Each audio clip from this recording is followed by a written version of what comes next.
குருவே சரணம்.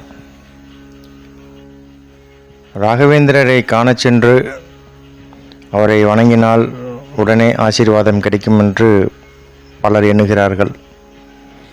ஆனால் குருராயர் அருளை அனுபவித்த பக்தர்கள் கூறும் அனுபவங்களோ வேறு மாதிரி இருக்கும்.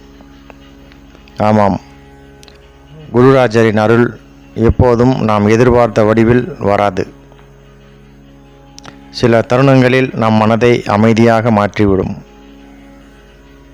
சில நேரங்களில் நம்பிக்கையை அதிகரித்துவிடும். அது மட்டுமல்லாமல் நம் துன்பத்தை தாங்கும் சக்தியை அளித்துவிடும். சில நேரங்களில் நாம் கேட்டதை அல்லாமல் நமக்கு தேவையானதை அருள்வார் குருராஜர்.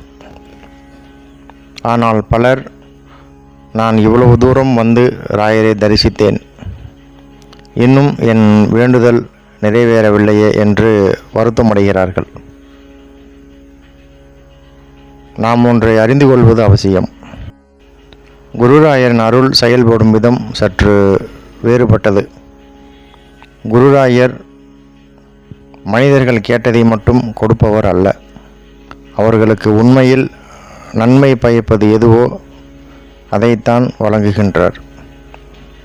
அதற்குள் நமக்கு பொறுமை இல்லாமல் ராகவேந்திரரை வணங்கி வந்த பக்தர்கள் கூறும் சொல் ஒரு பயனும் இல்லை என்று அவநம்பிக்கை கொள்கிறார்கள். ஒன்றை மட்டும் உறுதியாக கூற முடியும், ராயரை நம்பி கெட்டவரும் இல்லை, அவரை நம்பாதவர்கள் கெடுவதும் இல்லை அப்படிங்கிறது ஒரு மிகவும் பழமையான ஒரு கூற்று உண்டு.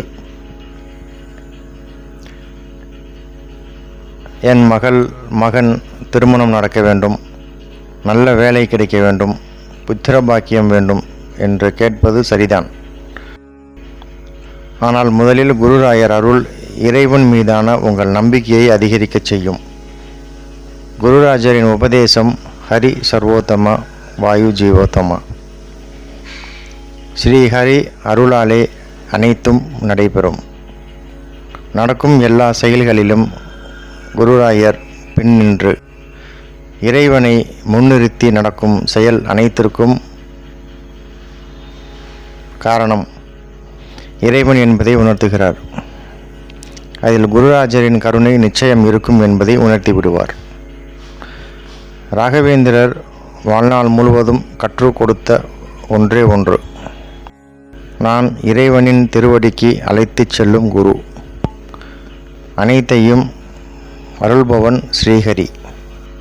அதனால்தான் இன்று வரை ஸ்ரீ ராகவேந்திரரின் அருளும் பார்வையும் எண்ணற்ற மக்களை இறை நம்பிக்கையுடனும் நல்ல ஒழுக்கத்துடனும் வாழ வழிநடத்தி கொண்டிருக்கிறது.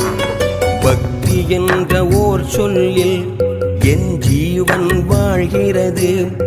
பகவானே உனதருளில் என் உயிரும் அசைகிறது.